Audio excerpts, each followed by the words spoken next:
Merry Christmas, everyone. Welcome to the Doomcast. I'm Dan Umpton. Let's go to our mailbag. At Lex Luthor tweeted, "Hey Doomcast, just wondering, is it possible that Santa could murder the Justice League? Asking for a friend, TY." Well, Lex, let's take a look at that. I love crossovers and hypotheticals, so let's go ahead and run with this. The Justice League would definitely bring out the big guns first. Superman's incredibly powerful, but he's almost as weak against magic as he is against kryptonite. He's seriously just a wet paper bag. I've seen Polar Express, and whatever cocaine glitter nonsense that powers his magical sleigh and his shape-shifting powers, his malleable form, time distortion, all of that, definitely magic, not science-based at all. So I'm not seeing the Man of Steel being any kind of threat whatsoever to Santa at all. Santa does have a large magic sack that contains a pocket dimension large enough to hold all of the gifts that he's given to give out to all of the children in the world, and the only place that I can think that he could possibly do that, where he could get a portal to send them somewhere in time without spoiling and bring them back out, is definitely the Phantom Zone. Advantage, Santa Claus. Alright, so Superman, he's off the table. He got dropped by Santa like a Stacy's bridal prom dress, but Santa also possesses some kind of teleportation or time distortion power, whatever. That makes him a formidable force to the Flash, at least equal in speed if he's going to get around the entire Earth in only one night. So the Flash also, boom, off the table. See ya, Barry. Who's your next option? Aquaman? Kiss my ass. He's out of his element as well. He's up in the air. Your powers are water-based at best. You can talk to animals. Sure, you could maybe talk to the reindeer, but guess what? So can Santa.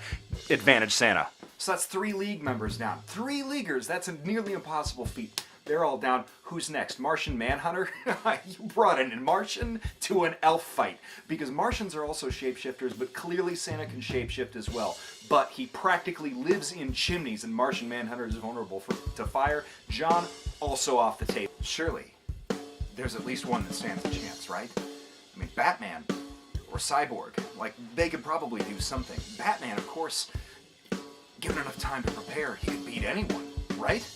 Well, you know what I say to that? You can get up my damn face with that Batman argument. Because guess what? Santa has a global army network of elves that are capable of building nearly anything. And a global spy network that's more capable than anything Batman could put together, because he can check out not just the actual behavior, but the thoughts of every child on Earth. So, advantage Santa Claus. Nobody could be more prepared than him. Not even Batman.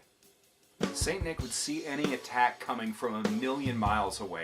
The Dark Knight would have it coming, and given the fact that Christmas is also a very sore spot for Bruce Wayne, given the fact that he only had 7 of them, I think he's gonna basically roll over on this one. It's gonna rain Santarangs on his ass, and Santarangs are just sugar cookies that are sharpened.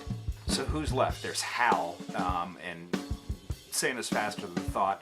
Hal wouldn't be able to put together Construct fast enough, so Green Lantern's also off the table. Last person available is what? Wonder Woman? Okay, this is actually where the Grant Morrison in me takes over completely, because she is the only chance that the League has of surviving this shit at all. Here's how. Okay, so one of the things that works to Santa's advantage is the fact that he technically doesn't actually exist at all. He's a fiction, and he's only powered by the belief of children and goodwill. So in the Grant Morrison sense of the word, he's kind of like a new god, where he's a living idea. Like Darkseid is the embodiment of pain, right? Well, Santa's the embodiment of Christmas, and as long as people believe in him, he still technically exists. This is where his weakness is.